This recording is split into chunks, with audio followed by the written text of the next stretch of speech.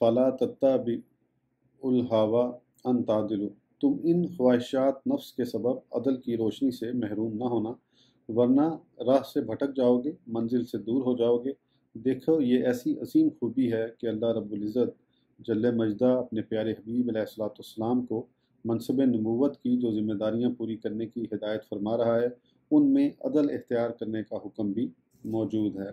فرمایا گیا سورہ شورى 15:15، پس اس دین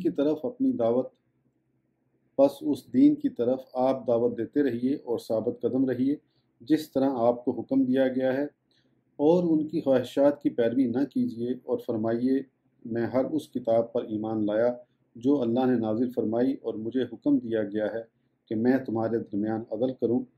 اللہ ہمارا بھی رب ہے اور تمہارا بھی، ہمارے لیے ہمارے اعمال ہیں اور تمہارے لیے تمہارے اعمال ہیں، کسی بحث و تکرار کی ضرورت نہیں ہمارے اور تمہارے درمیان، اللہ ہم سب کو جمع کرے گا اور اسی کی طرف سب کو پلٹنا ہے۔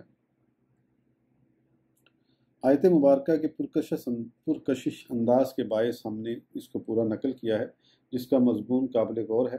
بالخصوص و امرت لأعدل بینکم کا جملہ قابل توجہ ہے کہ غیروں کے ساتھ بھی عدل کا حکم دیا جا رہا ہے، اور یہ حکم اس نبی مکرم علیہ الصلوۃ والسلام کو دیا گیا جو دنیا کو نظام عدل سے روشناس کرانے اور عدل کی برتری واضح کرنے کے لیے مبعوث فرمایا گیا، جس نے اپنے عدل کی قوت سے تکبر و غرور کے بتوں کو پاش پاش کر ڈالا، مظلوموں کو ظلم و استبداد سے نجات دلائی، امیر و غریب کے فرق کو مٹایا، غلاموں پر آقاؤں کی برتری کا خاتمہ کیا، رنگ و نسل اور زبان کے امتیاز کو پامال کیا، اور انسان کا سر اللہ کے دربار میں جھکا کر اسے ایک اللہ کے قانون پر عمل کی دعوت دی، اور عزت و عظمت کا معیار صرف صالحیت اور تقوی کو قرار دیا۔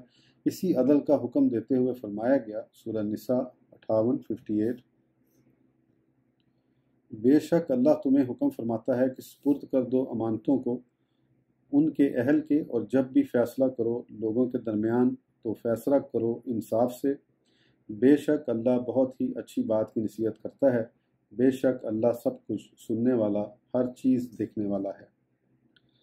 افراد کا عدل ان امانتوں کی ادائیگی ہے جن کے وہ امین ہیں، یعنی بشمول اللہ و رسول کے ان حقوق کو ادا کرنا جن کے وہ ذمہ دار ہیں، کہ ہر مومن اس عدل کا ذمہ دار ہے کہ وہ اللہ اور رسول کے احکام کی تعمیل کرے، اپنے اہل و عیال، اہل خاندان، اہل محلہ، اہل شہر اور ہم وطنوں کا حق ادا کرے، وطنی اور قومی جو ذمہ داریاں اس پر ہیں انہیں پورا کرے، حکام کی اطاعت و فرما برداری کرے، ملکی قوانین کی پابندی کرے، اور حکام کا عدل یہ ہے کہ وہ اپنے مناسب کے اعتبار سے اپنی ذمہ داریاں پوری کریں، عوام کی خدمت کریں، ان کی الجھنوں اور پریشانیوں میں ان سے تعاون کریں، ان کے قاضی اور حکم ان کے اختلافات اور جھگڑوں کا فیصلہ انصاف کے ساتھ کریں۔ سورہ نحل 90:90، بے شک اللہ حکم دیتا ہے کہ ہر معاملے میں تم انصاف کرو اور بھلائی کرو اور اچھا سلوک کرو رشتہ داروں کے ساتھ۔ عدل صرف حکام کی ذمہ داری نہیں، یہ خیال کرنا کہ عدل صرف حکام کی ذمہ داری ہے اپنی ذمہ داری سے فرار اختیار کرنا ہے۔ اسی کے سبب حکام و رعایا کے درمیان اختلاف پیدا ہوتا ہے، عوام عدل کے حصول کے لیے مطالبات کرتے رہتے ہیں اور حکام عدل کرنے سے قاصر رہتے ہیں۔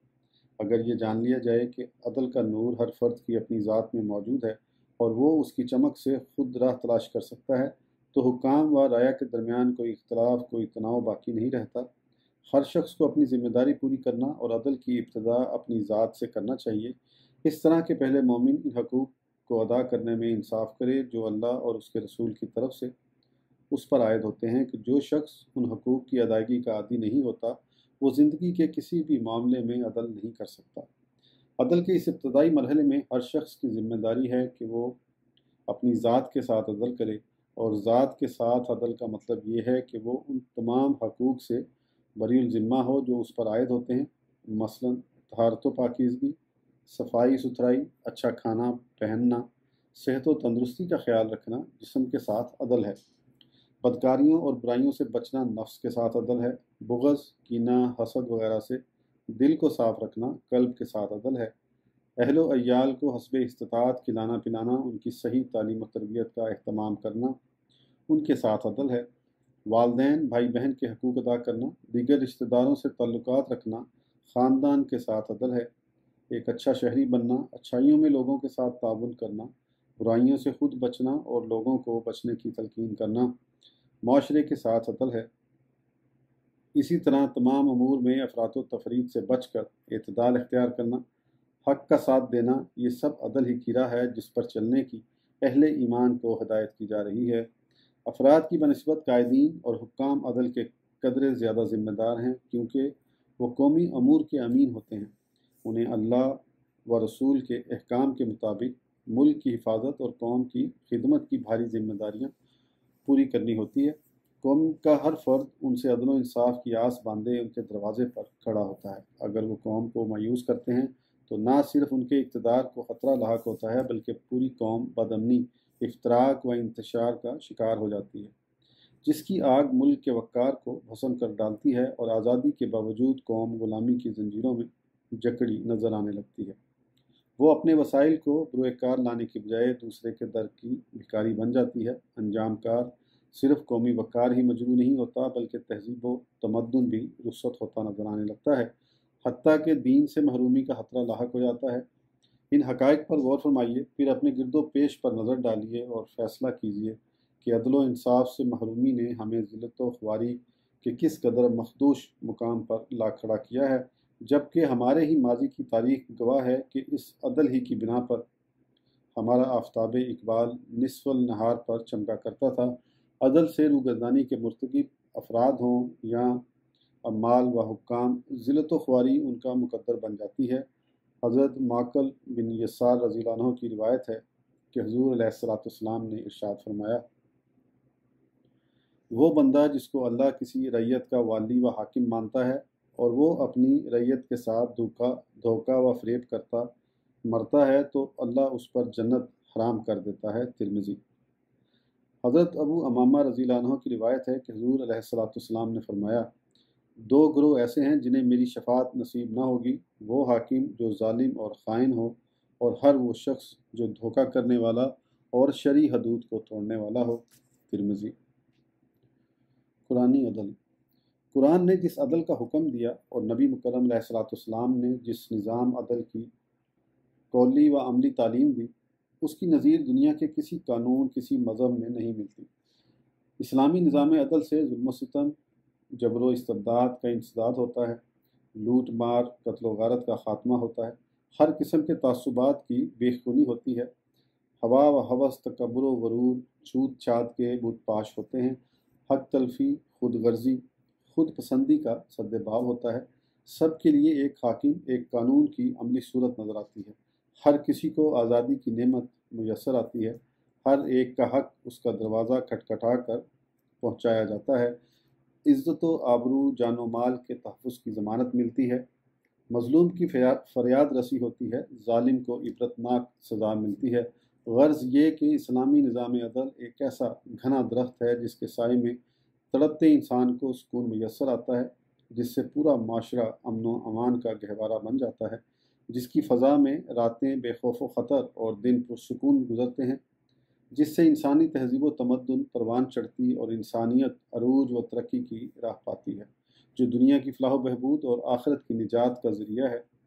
یہی نظام عدل اسلامی حکومت کے حدود کو تحفظ بخشتا ہے، امت مسلمہ کو باعزت، با وقار اور با رعب بناتا ہے، اسی سے دشمن خوفزدہ ہو کر اپنی سازشوں میں ناکام ہو جاتا ہے۔ دائی عدل۔ آئیے عدل کی اہمیت و افادیت کا اندازہ دائی عدل و انصاف معلم کامل صلی اللہ علیہ وآلہ وسلم کی حیات طیبہ کے چند واقعات سے کریں۔ میرے آقا صلی اللہ علیہ وآلہ وسلم نے اعلان نبوت سے پہلے ہی اس ماحول اور معاشرے میں عدل کا تعارف کرایا جس میں عدل کا لفظ تو بولا جاتا تھا لیکن اس کی عملی صورت کا تصور تک نہ تھا۔ اس وقت عدل صرف اپنی اغراض کی تکمیل کا نام تھا، چاہے وہ ظلم و ستم سے ہو یا غصب اور لوٹ مار سے۔ دوسروں کے حقوق کا تحفظ یا ان کا ادا کرنا عدل کے مفہوم تک میں شامل نہ تھا۔ ایسے ماحول میں وہ نبی جو انسان کو قیامت تک کے لیے ایک بے نظیر نظام عدل کی تعلیم دینے کے لیے آیا تھا، سب سے پہلے خود عدل کر کے دکھاتا ہے، یہ وہ وقت ہے جب قریش نے خانہ کعبہ کی تعمیر کی اور متحد و منظم ہو کر محنت سے تعمیر کرنے والے اچانک اس مسئلے پر دست بگریباں ہو گئے کہ حجر اسود نصب کرنے کا اعزاز کون حاصل کرے گا۔ 4-5 دن مسلسل یہ اختلاف چلتا رہا، سخت کلامی بھی ہوئی، ہاتھا پائی کا مظاہرہ بھی ہوا، حتیٰ کہ تلواریں تان لی گئیں۔ اب خون کی ندیاں تو بہتی نظر آتی تھیں، لیکن مسئلے کا حل دور دور تک نہ تھا۔ بلاخر اللہ نے اپنے گھر کو قتل و غارت سے بچانے اور حقدار کو عطا فرمانے کے لیے کسی کے دل میں یہ بات ڈالی اور وہ چلایا، اے گروہ قریش، جھگڑا ختم کرو اور اسے اپنا حاکم بنا لو جو کل سب سے پہلے اس مسجد کے دروازے سے داخل ہو۔ یہ بات ان کی عقل میں آ گئی اور سب صبح کا انتظار کرنے لگے، اور سپیدہ سحر نمودار ہوتے ہی ہر ایک تیزی سے اس گھر کی طرف دوڑنے لگا، لیکن جو بھی مسجد کے دروازے میں داخل ہوا اس نے اپنے سے اعلیٰ اخلاق بلند کردار عبداللہ کے یتیم محمد صلی اللہ علیہ وآلہ وسلم کو اپنا استقبال کرتے پایا اور خوش ہو کر چلایا، ھذا الامین رضینا بہ حکما ھذا محمد، یہ محمد صلی اللہ علیہ وآلہ وسلم ہیں، یہ امین ہیں، ہم سب ان کے فیصلے پر راضی ہیں۔ اب اللہ کے گھر کو آباد کرنے والے آقا صلی اللہ علیہ وآلہ وسلم اللہ ہی کے گھر میں عدل و انصاف کا مظاہرہ فرماتے اور عدل کو متعارف کراتے ہیں۔ فرمایا، حالما الیہ صوباً، مجھے ایک چادر دو۔ چادر پیش کی گئی، آپ صلی اللہ علیہ وآلہ وسلم نے اس کو بچھایا اور اپنے دستے مبارک سے حجر اسود اس میں رکھا اور ہر قبیلے کے ایک ایک سردار کو بلایا اور فرمایا، سب مل کر چادر پکڑو اور اس اعزاز میں میرے ساتھ شریک ہو جاؤ۔ حیرت و تعجب اور مسرت و خوشی کی ملی جلی کیفیت میں سب نے چادر پکڑی اور حجر اسود کو اس مقام تک لے آئے جہاں اسے نصب کرنا تھا۔ اب حضور علیہ الصلوۃ والسلام نے اسے اپنے نورانی مقدس ہاتھوں سے اٹھایا اور دیوار میں مقررہ جگہ پر نصب فرما دیا۔ یہ پہلا موقع تھا جب عدل و انصاف سے ایک بڑی خون ریزی کا خطرہ ٹلا اور پوری قوم کو مسرت و شادمانی نصیب ہوئی۔ حضرت انس رضی اللہ عنہ نے بیان کیا کہ نصر کی بیٹی ربی نے ایک لڑکی کے دانت توڑ دیے۔ ربی کے گھر والوں نے لڑکی سے معافی مانگی، لیکن اس نے معاف نہ کیا۔ انہوں نے معاوضہ کی پیشکش کی، لیکن لڑکی کے گھر والوں نے اس کو بھی قبول نہ کیا۔ بالآخر مقدمہ عدالت نبوی صلی اللہ علیہ وآلہ وسلم میں پیش ہوا۔ آپ صلی اللہ علیہ وآلہ وسلم نے فیصلہ فرمایا، اگر لڑکی کے گھر والے دیت معاوضہ لینے پر تیار نہیں تو ربی کو قصاص دینا پڑے گا، یعنی اس کے بھی اتنے ہی دانت توڑے جائیں گے جتنے اس نے توڑے ہیں۔ حضرت انس کہتے ہیں، میں نے بڑی ہمت کر کے حضرت آپ صلی اللہ علیہ وآلہ وسلم سے گزارش کی، یا رسول اللہ، ربی ایک نہایت ہی باعزت اعلیٰ قبیلہ کی بیٹی ہے، کیا اس کے دانت توڑے جائیں گے؟ آپ صلی اللہ علیہ وآلہ وسلم نے فرمایا، کتاب اللہ القصاص، اے انس، قصاص لینا اللہ کا حکم ہے، حکم الہی سب کے لیے ایک ہے، مجرم مجرم ہی ہے، چاہے کوئی معروف و مشہور اور باعزت شخص ہو یا کوئی عام آدمی، جس کا جو حق ہے وہی اسے دلانا عدل ہے۔ جب لڑکی کے خاندان والوں کو انصاف مل گیا اور انہوں نے عدل کی بالادستی کو اپنے سامنے پا لیا تو انہوں نے احسان کیا اور ربی کو معاف کر دیا۔ فتح غزوہ بدر کے بعد گرفتار کفار میں حضور علیہ الصلوۃ والسلام کے چچا حضرت عباس بھی موجود تھے، جنہیں اسی طرح باندھا گیا تھا جس طرح دوسرے قیدیوں کو باندھا گیا تھا، اور جب قیدیوں سے فدیہ لے کر انہیں آزاد کرنے کا فیصلہ کیا گیا تو ایک عام آدمی کا فدیہ 4000 درہم مقرر ہوا، لیکن ان میں جو دولت مند تھے ان سے زیادہ رقم لینے کا فیصلہ ہوا۔ بعض صحابہ نے خیال کیا کہ حضرت عباس کو حضور علیہ الصلوۃ والسلام کا چچا ہونے کے ناطے بغیر فدیہ آزاد کر دیا جائے۔ حضور علیہ الصلوۃ والسلام کو اطلاع ہوئی تو آپ صلی اللہ علیہ وآلہ وسلم نے فرمایا، سب قیدیوں کے ساتھ ایک جیسا سلوک کیا جائے اور عباس سے زیادہ رقم لی جائے کیونکہ وہ دولت مند ہیں۔ فتح مکہ کے بعد صرف طائف رہ گیا تھا جس نے گردن تسلیم خم نہ کی تھی۔ حضور علیہ الصلوۃ والسلام نے اس کا محاصرہ کیا، لیکن چند روز بعد محاصرہ ختم کرنا پڑا جب سہل رضی اللہ عنہ ایک دولت مند حضرت سہل رضی اللہ عنہ ایک دولت مند رئیس تھے۔ انہیں جب معلوم ہوا کہ سرکار نے محاصرہ ختم کر دیا ہے تو وہ خود آگے بڑھے اور طائف کا محاصرہ کر کے اہل طائف پر اتنا دباؤ ڈالا کہ وہ اطاعت پر مجبور ہو گئے۔ حضور علیہ الصلوۃ والسلام کو جب فتح طائف کی اطلاع ملی تو آپ صلی اللہ علیہ وآلہ وسلم بہت خوش ہوئے۔ اسی دوران مغیرہ بن شعبہ رضی اللہ عنہ دربار رسالت میں حاضر ہوئے اور شکایت پیش کی کہ سحر نے میری پھوپھی کو قبضے میں کر رکھا ہے۔ آپ صلی اللہ علیہ وآلہ وسلم نے سحر کو بلایا، معاملے کی تحقیق فرمائی اور عدالت رسول صلی اللہ علیہ وآلہ وسلم سے فاتح طائف کے خلاف فیصلہ صادر ہوا اور حکم ملا کہ مغیرہ کی پھوپھی کو ان کے گھر پہنچا دو۔ ابھی ایک مقدمہ ختم ہی ہوا تھا کہ ان کے خلاف دوسرا مقدمہ دائر کیا گیا۔ بنو سلیم حاضر ہوئے اور عرض گزار ہوئے کہ جس زمانے میں ہم کافر تھے، سحر نے ہمارے ایک چشمے پر قبضہ کر لیا تھا۔ اب ہم اسلام قبول کر چکے ہیں، لہٰذا ہمارا چشمہ واپس ملنا چاہیے۔ سرکار نے پھر سحر کو طلب فرمایا اور ان کے خلاف فیصلہ صادر فرمایا۔ ارشاد ہوا، جب کوئی قوم مشرف با اسلام ہو جاتی ہے تو اپنے جان و مال کی مالک ہو جاتی ہے، لہذا بنو سلیم کا چشمہ واپس کیا جائے۔ سحر نے پیکر عدل و انصاف کا یہ فیصلہ بھی منظور فرمایا۔ ان دونوں فیصلوں کے بعد حضور علیہ السلام کے چہرے انور پر افسوس کے آثار نمودار ہوئے، کیونکہ سحر کو فتح طائف جیسے عظیم کارنامے کا کوئی دنیاوی صلہ نہ مل سکا۔ یہ واقعات اس حقیقت کی وضاحت کے لیے کافی ہیں کہ اسلام کا نظام عدل اپنے غیروں سب کے لیے یکساں ہے، ہر شخص کو اس کا حق دلانے کا ضامن ہے، کسی کی امارت، رشتہ داری، دینی خدمت یا کوئی بھی وجہ اس کے نفاذ میں حائل نہیں ہو سکتی۔ اب حضور علیہ السلام کے بعد امت مسلمہ کے حقوق و امور کے محافظین کے چند واقعات ملاحظہ ہوں۔ اعلان صدیق۔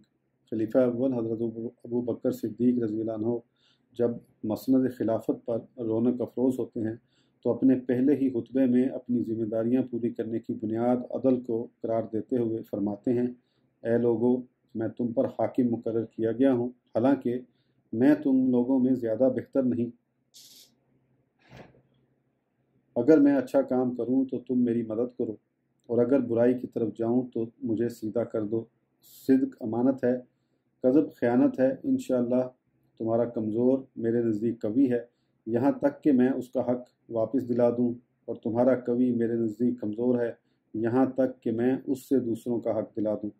پھر آپ نے فرمایا، اور میری فرما برداری کرو جبکہ میں اللہ اور اس کے رسول صلی اللہ علیہ وآلہ وسلم کی فرما برداری کروں، اور جب میں اللہ کے رسول صلی اللہ علیہ وآلہ وسلم کی نافرمانی کروں تو تم پر بھی میری اطاعت نہیں۔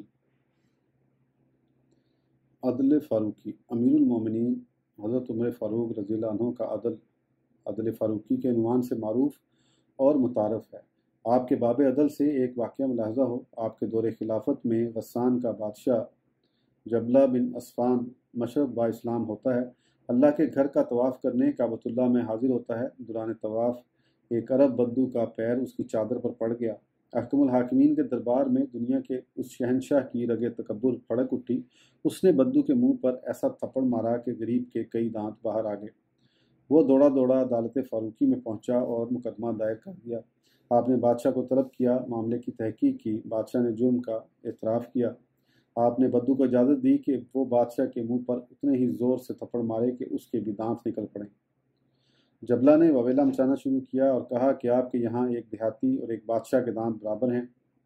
امیر المومنین نے اس کو قرآن کا فیصلہ سنایا کہ بے شک جان کا بدلہ جان ہے، اور آنکھ کا بدلہ آنکھ ہے، اور ناک کا بدلہ ناک ہے، اور کان کا بدلہ کان ہے، اور دانت کا بدلہ دانت ہے، اور ہر زخم کا قصاص لیا جائے گا۔ اور آپ نے فرمایا کہ تحفظ حقوق کے اعتبار سے اسلام امیر و غریب میں کوئی امتیاز نہیں کرتا۔ اسلامی قانون سب کے لیے ایک ہے۔ ایک جاہل بدو اور ایک شہنشاہ کے دانتوں میں کیا فرق ہو سکتا ہے؟ پس اے بادشاہ، تو نے اعتراف جرم کر لیا ہے، لہٰذا اب تو قصاص کے لیے تیار ہو جا۔ وہ اسلام تو قبول کر چکا تھا، لیکن اب تک ایمان اس کے دل کی گہرائیوں تک نہ پہنچ سکا تھا، لہٰذا اس نے سزا سے بچنے کے لیے بہانہ تلاش کیا اور بولا، اے امیر المومنین، مجھے ایک دن کی مہلت دی جائے۔ مہلت کی درخواست منظور ہوئی اور جبلہ اس وقفے سے فائدہ اٹھا کر غسان بھاگ گیا اور وہاں جا کر مرتد ہو گیا۔ کوئی مرتد ہوتا ہے تو ہو جائے، اسلام کا قانون اٹل ہے، اس میں کسی سودے بازی کی گنجائش نہیں۔ اسلامی نظام عدل سب کے لیے ہے، مجرم چاہے مزدور و کسان ہو، غریب ہو، امیر و حاکم ہو، دولت مند ہو۔ اسلامی عدل مظلوم کو سہارا دیتا ہے، ظالم و مجرم کو سزا دیتا ہے، حقدار کو حق دلاتا ہے۔ قاضی جج عدل و انصاف کا امین و ذمہ دار ہوتا ہے، اسی لیے اس کا منصب نہایت اہم اور نازک ہوتا ہے۔ جانبین میں سے کسی ایک جانب کی طرف اس کا ذرا بھی ملان اس کے لیے اس عظیم منصب سے نااہلی کا سبب ہو سکتا ہے۔ امیر المومنین حضرت عمر رضی اللہ عنہ اور ابی بن کعب رضی اللہ عنہ کے درمیان کسی معاملے پر اختلاف ہوتا ہے۔ ابی بن کعب حضرت زید بن ثابت رضی اللہ عنہ کی عدالت میں مقدمہ دائر کرتے ہیں۔ عدالت عالیہ سے امیر المومنین کی طلبی کا نوٹس جاری ہوتا ہے۔ وقت مقررہ پر پوری عدالت سربراہ مملکت کی حاضری کی منتظر ہے۔ مدعی ابی بن کعب پہلے سے موجود ہیں۔ امیر المومنین بحیثیت مدعا علیہ عجز و انکساری کے ساتھ عدالت میں حاضر ہوتے ہیں۔ قاضی حضرت زید بن ثابت سے رہا نہ گیا، وہ امیر المومنین کی وجاہت سے مرغوب ہو گئے اور ان کے احترام میں کھڑے ہو گئے۔ یہ ایک شرعی غلطی تھی کہ قاضی مدعا علیہ کا اس طرح احترام کرے۔ امیر المومنین نے قاضی صاحب کو فوراً احساس دلایا کہ آپ کو ایسا ہرگز نہیں کرنا چاہیے تھا۔ حضرت زید شرمندہ ہو کر بیٹھ جاتے ہیں۔ ابی بن کعب کے پاس اپنے دعوے کے ثبوت کے لیے کوئی گواہ نہ تھا، لہذا مدعا علیہ پر اپنے انکار کے ثبوت کے لیے قسم لازم آتی ہے۔ زید بن ثابت نے دوسری شرعی غلطی یہ کی کہ ابی بن کعب سے کہا کہ امیر المومنین کا منصب کا لحاظ کرتے ہوئے تم انہیں قسم پر مجبور نہ کرو اور اپنا دعویٰ واپس لے لو۔ امیر المومنین رضی اللہ عنہ اپنا فیصلہ سناتے ہیں کہ زید جب تمہارے نزدیک ایک عام آدمی اور سربراہ مملکت برابر نہیں تو تم اس منصب کے اہل نہیں ہو۔ عہد فاروقی ہی کا یہ واقعہ ہے کہ عمرو بن عاص رضی اللہ عنہ نے مصر فتح کیا۔ امیر المومنین نے انہی کو مصر کا گورنر مقرر کر دیا۔ ان کا ایک لڑکا محمد نامی گھڑ دوڑ کا بڑا شوقین تھا۔ ایک مصری نے اس کے ساتھ گھوڑا دوڑایا اور جیت گیا۔ فاتح مصر اور گورنر کا بیٹا ایک عام آدمی سے ہارنا برداشت نہ کر سکا۔ اس نے مصری کو پکڑا، خوب مارا اور کہتا جاتا تھا، مار کھاؤ، تم مجھے نہیں پہچانتے، میں بڑے معزز و مکرم آباء و اجداد کی اولاد ہوں۔ غریب مصری مار کھانے کے بعد مدینہ طیبہ حاضر ہوتا ہے، عدالت فاروقی پر دستخط دیتا ہے۔ امیر المومنین اس کی فریاد سن کر مصر کے گورنر اور اس کے بیٹے کو طلب فرماتے ہیں۔ چند دنوں میں دونوں حاضر ہوتے ہیں۔ امیر المومنین اپنی گرجدار آواز میں پکارتے ہیں، مصری کہاں ہیں؟ آپ عمرو بن عاص کے بیٹے محمد سے پوچھتے ہیں، کیا تم اسے پہچانتے ہو؟ کیا یہ وہی شخص ہے جسے تم نے بے دردی سے مارا تھا؟ محمد اعتراف جرم کرتا ہے۔ عدل و انصاف کا پیکر مصری کو حکم دیتا ہے کہ درہ لو اور اس محترم آباء و اجداد کی اولاد کو اسی طرح مارو جس طرح اس نے تمہیں مارا تھا۔ بھرے دربار میں فاتح مصر اور گورنر کا بیٹا مار کھا رہا ہے، لیکن کسی کی مجال زدن نہیں۔ عدل فاروقی جوش پر ہے۔ آپ بار بار فرما رہے ہیں، اے مصری اور مار، خوب مار۔ جب مصری نے اپنا بدلہ پورا کر لیا اور کوڑا روک لیا تو امیر المومنین نے فاتح مصر کو طلب کیا اور مصری سے کہا، اب ان کی بھی خبر لو کہ ان کے بیٹے نے تجھ پر ہاتھ اٹھانے کی جرأت اسی لیے کی تھی کہ اسے فاتح مصر اور گورنر مصر کا بیٹا ہونے پر ناز تھا۔ مصری عدل و انصاف کے اس عجیب و غریب منظر پر حیرت زدہ تھا۔ وہ بولا، اے امیر المومنین، جس نے مجھے مارا تھا میں اس سے بدلہ لے چکا، اس میں فاتح مصر کا کوئی قصور نہ تھا۔ حضرت عمر فاروق رضی اللہ عنہ نے عمرو ابن عاص کو مخاطب کرتے ہوئے فرمایا، اے عمرو، تم نے لوگوں کو کب سے اپنا غلام سمجھ لیا ہے، حالانکہ ان کی ماؤں نے تو ان کو آزاد جانا ہے۔ اللہ اکبر۔ اسلامی عدل کی فوقیت و برتری تو ملاحظہ ہو کہ اس کے مقابلے پر کسی کی عزت، کسی کا منصب کچھ نہیں۔ مظلوم کو اس کا حق ملنا چاہیے اور ظالم کو جرم کی پوری پوری سزا۔ جس قوم کو اس عدل و انصاف کی حکومت نصیب ہو، وہی قوم آزادی کا پورا پورا لطف پا سکتی ہے، اسے ہی عزت و وقار میسر آ سکتا ہے، اسی کے معاشرے میں باہمی الفت و محبت نظر آ سکتی ہے۔ اسی عدل کے سائے تلے بسنے والے ایک دوسرے کی عزت و آبرو اور مال و دولت کے محافظ ہو سکتے ہیں، وہی امن و سکون کی نعمت پاتے ہیں۔ کہاں ہے آج یہ عدل؟ ہوا و ہوس کے پرستاروں نے، دولت و اقتدار کے متوالوں نے پوری انسانیت کو اس نعمت سے محروم کر دیا، اور جنہیں ان کی ماؤں نے آزاد جنا تھا انہیں غلامی کی زنجیروں میں جکڑ لیا۔ اب آزادی ایک سراب ہے جس سے پیاس نہیں بجھ سکتی، یہ ایک بے برگ و ثمر درخت ہے جس کے تلے تڑپتی ہوئی انسانیت کے لیے نہ سکون ہے نہ اطمینان۔ آج کی آڈیو کے لیے اتنا ہی، پھر انشاءاللہ اگلی آڈیو میں آگے کنٹینیو کریں گے۔ اس وقت تک کے لیے اجازت دیجیے۔ اللہ حافظ۔